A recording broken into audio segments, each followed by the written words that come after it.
আপনাদের সামনে সূরা মরিয়ম থেকে তিলাওয়াত করেছি।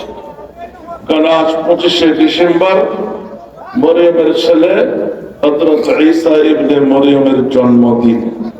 তো সূরা পর্যন্ত আমি যেতে পারি নাই, আমি এতদূর পর্যন্ত শেষ করছি।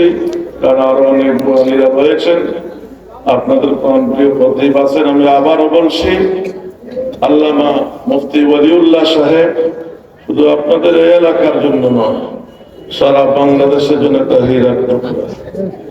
কদর করবেন, মাদ্রাসার প্রতিও নজর রাখবেন।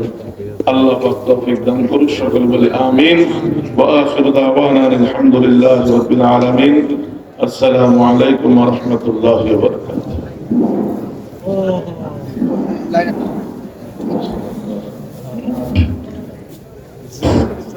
জাযাকুমুল্লাহ। এখন আমি বয়ান করবো, ইনশাআল্লাহ। বসেন, কেউ ওঠেন না। হুজুর তো বয়ান করতো না, আমি এসে গেছি স্টেজে। তেমন বসেন, সবাই বসেন ইনশাআল্লাহ। আল্লামা শফিক ইসলাম হাবিবি 10 মিনিট আপনাদের সামনে বয়ান, আমি বসা থাকবো, উনি বয়ান করবেন। এরপরে আমি আর স্টেজ থেকে নামতেছি না, এরপরে মাইক ধরবো। তারপরে বলেন না যে হুজুর বাইলতে বাইলতে পরে হুজুর বয়ান করতেন, আমি বয়ান করবো। কিন্তু আমার ভাই আসতে একটু দেরি।